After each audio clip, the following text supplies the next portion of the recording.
Making a piped edge is not as difficult as it looks. One of the hallmarks of a piped edge is an even thickness all along the seam and no visible stitching between the ground fabric and the piping. That's what this lesson will be covering. We have a lot of work to do, so let's get busy. Part of the success of this project is using what I call the proper fill. Now these three here, these are examples of the fills that I like to use. These two here, the white is rat tail, the gold is mouse tail. Rat tail is 3 millimeters wide, mouse tail is 2 millimeters. They're pretty much the same kind of cord. What I like about these is that the cord is rigid. It doesn't smash down, it's not terribly spongy. And so you can really get a nice smooth surface. This also has a smooth surface. Now on the smooth surface, if you're using something like a charmeuse, any other kind of fill is going to it's going to read through the fabric. The texture will read through. This has a nice smooth surface, so you are assured of an even thickness all along, and you are assured of a flat surface all along. And this here, this is what's called shoelace. Shoelace comes in a variety of diameters. It's a bias cover over a core. Again, it's not too spongy, so it makes a very firm result in the final product. You don't need a lot of fancy tools for this, but what I like is this is a generic adjustable zipper foot. This is the 1/4 inch wide. I think it's the best.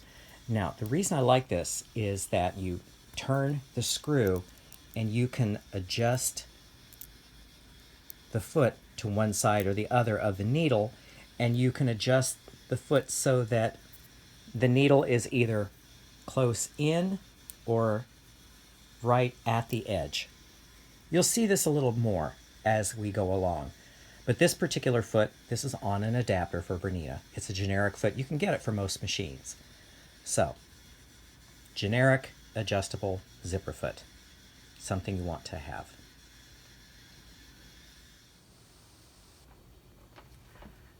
For the piping, I'm going to be using rat tail.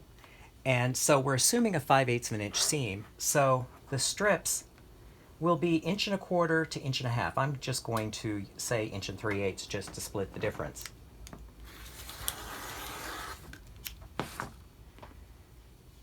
There we have our bias strips.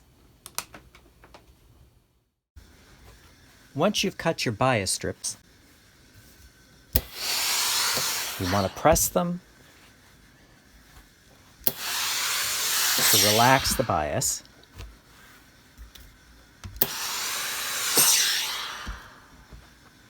And from here, we'll go to the machine to fill the piping.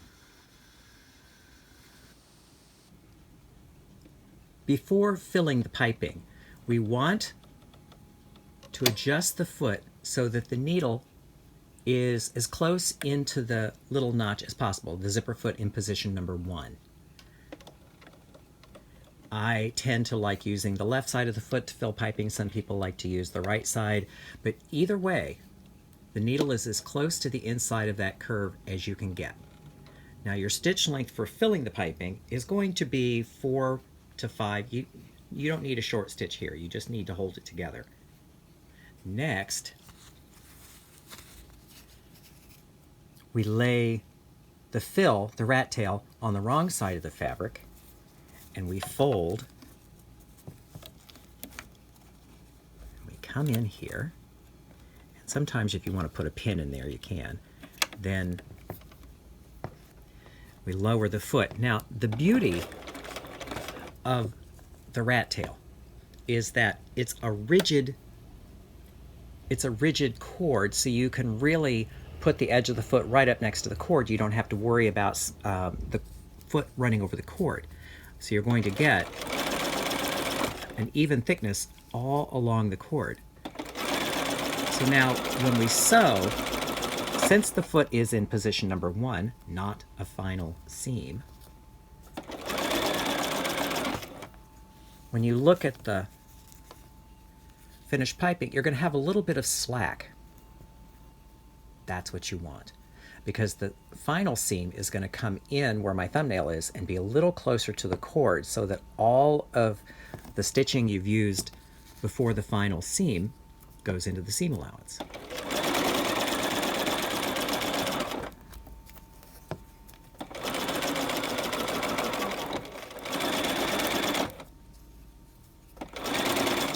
Almost done.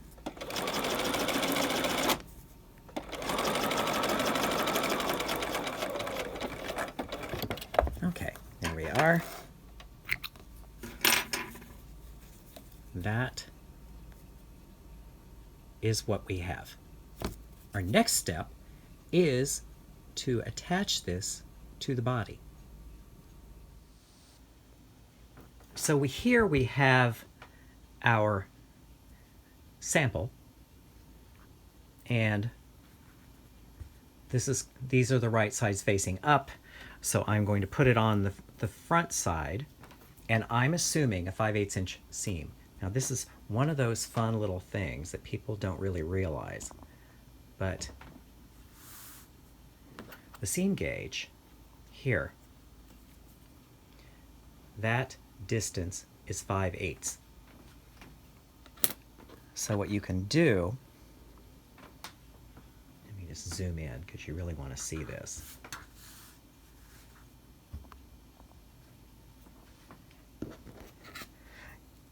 You want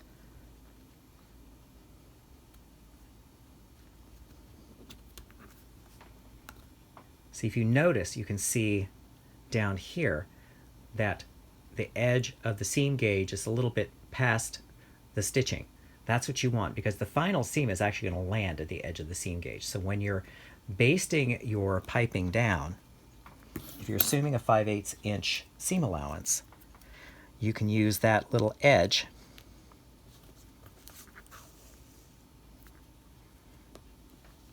to baste. And I tend to baste with a double thread.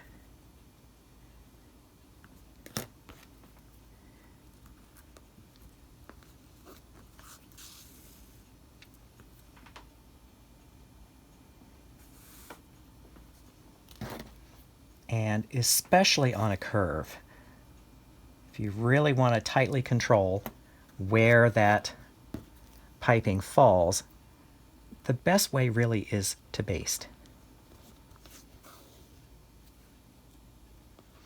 These basting stitches will come out later, obviously, but for the time being, they're in. Now, what you can do in here to make this go around the curve a little more readily, you can make some clips about halfway in, and then see how nicely that opens up. So again, you check it as you're going around.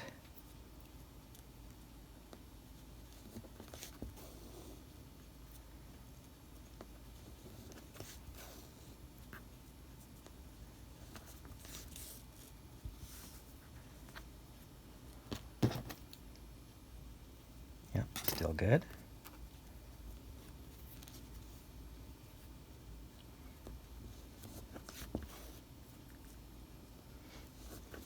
Because you're going to baste it first.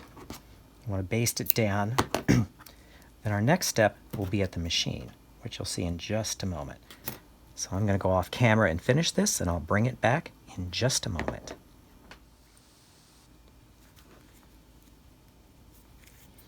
Okay, all done.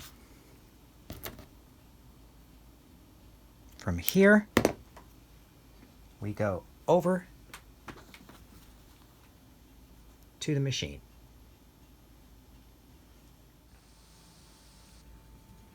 Now at the machine, the foot is still in position number 1. I've changed threads so you can see how this works. We're still going to use a fairly long stitch for between 4 and 5 because we just want to tack this down.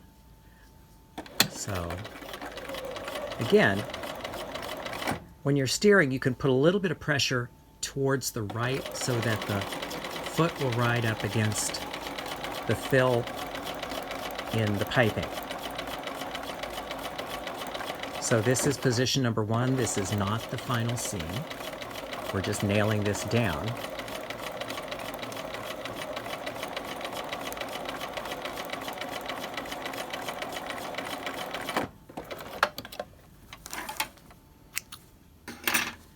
So you can see here that the orange stitching and the green stitching are pretty much on top of each other because they're both foot in position number 1. Now from the reverse, you can see the green stitching. That is the stitching we just sewed. This is going to become important in the next step. So back to the work table. So now we have both sides of this sample. So we're going to put right sides together and pin. But notice I'm pinning them together right side up so that the green stitching is visible. That is very important in the next step, because if you can see the green stitching, you don't have to really do much except steer, because you know where your stitches are going to fall. Now you could hand baste this together, you could pin it. If it's fairly complex, you would want to baste it, but for something that's fairly straightforward like this, I'm going to pin. Now I'm going to talk about pinning for just a moment. Notice I pin parallel to the seam, not perpendicular. Debates rage, but I prefer this. I find it's a little easier to manage. From here, we go back to the sewing machine. Before we begin, you can see that I have adjusted the foot so that the needle is right at the edge of the foot. This is important for what we're going to be sewing. I've also changed the thread so you can see the net effect of what we're doing. By having the needle a little closer to the edge, it's going to be closer to the fill, and the green stitching is going to fall in the seam allowance. So we've shortened the stitch to a standard 2.5, and so now when we're sewing, you want to give it a little bit of a pull towards the right as you sew, and the foot will stop up against the rat tail, and the blue stitching will be slightly to the left of the green stitching, which is what we want.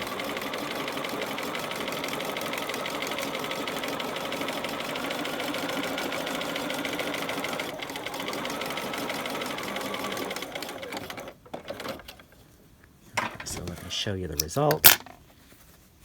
There we are. See that? That is what we want. The green stitching is position number 1. The blue stitching is position number 2. So what happens? Usually when you're making piping, you end up seeing the stitching that you used to sew the piping closed. With this, since you sewn the piping with the stitch a little further out, the final stitch will make it so that when you turn it right side out, you can pull it one way or the other, and you have a nice, snug, even thickness all along this seam, and you don't see any of the stitching. But we're not done yet. What I'm doing here is staggering the notches, which you can see here, the little V shape, that's a notch. Same thing happens with clips. If you cut both seam allowances at the same place, you're going to get weird little angles when you turn it and press it.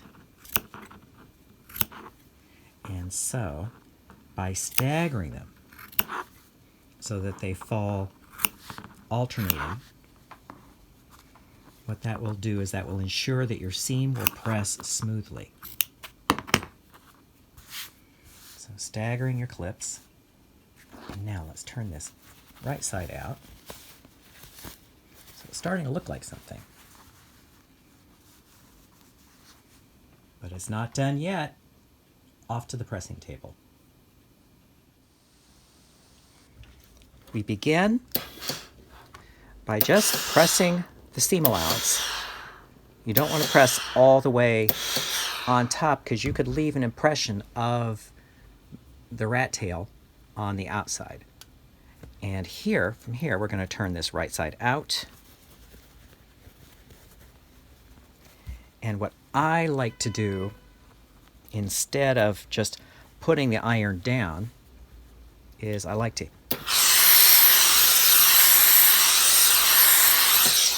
hit it with a little steam and then just finger press it.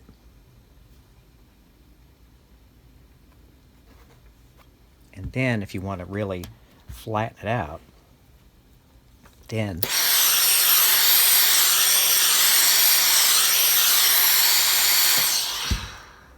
you can use your clapper. But ideally you should not put the iron on this. I don't think it looks well because you run the risk of pressing shine into your seam allowances. And so here, is that not a thing of beauty?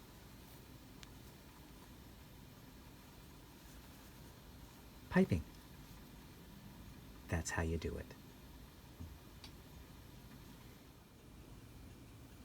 Here is an example of a bias facing with a piping. You can make them with piping or without, but I included this particular lesson in with the piping because the piping applies here. So, we have a lot to do. Let's get busy. So you can see I have sewn the piping to the garment. We're using a 1/2 inch seam allowance. And this is sewn with the foot in position number 1.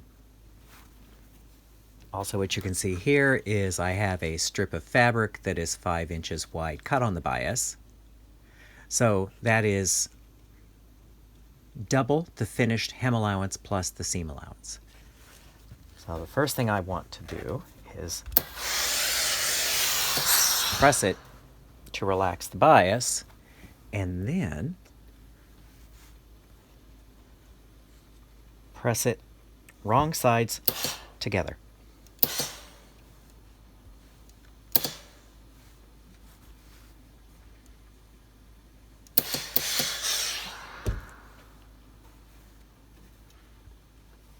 From here, we want to press it in the shape of the curve so that the raw edges here are going to match the raw edges here. And that you do by stretching the raw edge, and you can stretch it and shape it a little more deeply than you need. It'll flatten out later.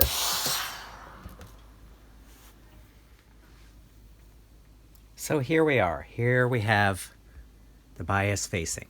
So next, we want to pin all of these together.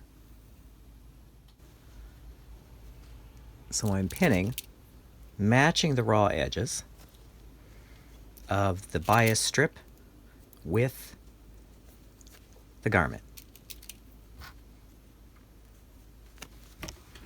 So this is what it will look like. The next step, like the regular piped facing, will be at the machine. As you can see, the needle is in position number 2, right at the edge of the foot.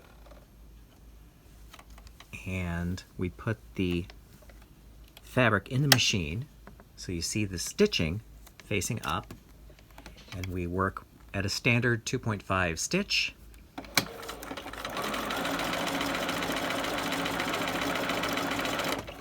And we want to give just a little bit of push towards the right so that the foot itself will ride up against the rat tail.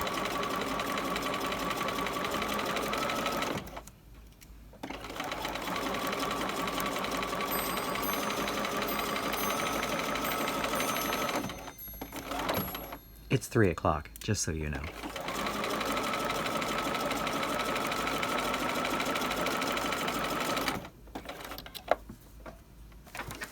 Okay, let me show you the result.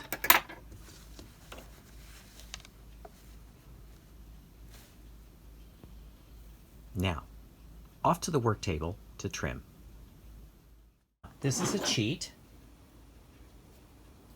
and it will cause some people to clutch at their pearls, but this is how I like to trim a curve.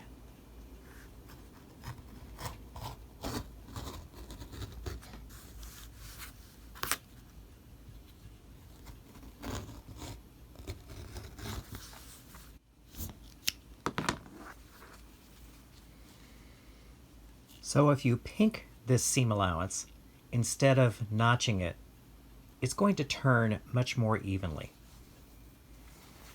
So the object here is this will turn and make the facing. But before we do this, we have to go press. Before we turn, we press as sewn, and then our friend, the sleeve board. So what I prefer to do is press the seam allowances towards the bias facing, and it's easier to walk it along the heel of the sleeve board than it is to try to press it flat.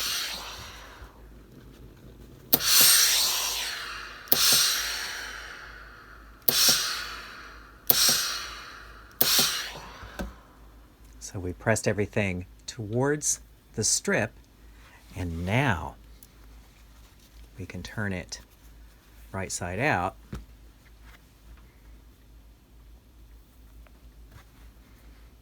And I like to give it a little steam and press it with my hands, and then we'll press it with the clapper. So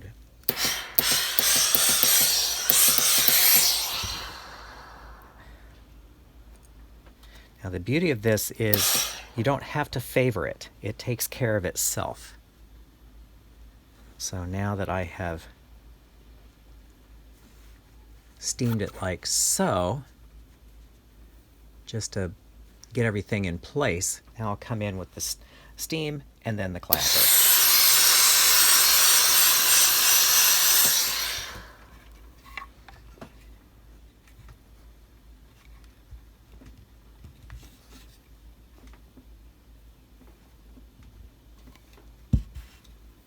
Using the clapper keeps it so that you don't put any shine on the fabric.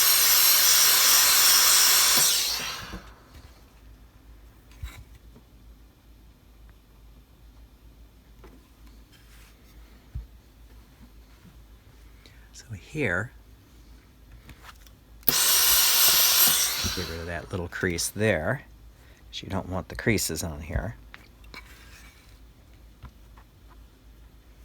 So here you go. That's what it looks like from this side and what it looks like from this side. So back at the work table, I'm going to sew this folded edge up with a blind hem, and I will show you the results. As you can see here, I basted before I started sewing. It's so much easier. So really what we're doing is we're sewing a blind hem. And so the object here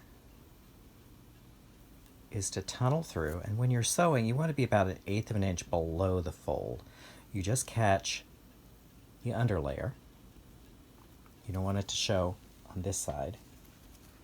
And you take just a tiny, tiny bite of the fabric. You don't want it to show on the front any more than you have to. Again, it's called a blind stitch or a blind hem stitch. And having this stitch, there we are, ever so slightly behind the fold puts the stitch on the same plane as the back of the bias strip, which is going to make it so that it doesn't really read from the front. So I'm going to make one more stitch here. And you don't pull the tension too tight. You want it to be snug enough to hold it down, but not so tight that it creates a buckle. Because here, you notice, you don't see any buckles or any stitches. That's why they call it a blind stitch. I will go off camera and finish the stitch and bring you back the result. So as you can see, I've removed the basting. There is the bias facing, there is the piping. It's sewn with a blind stitch. There we are, finished.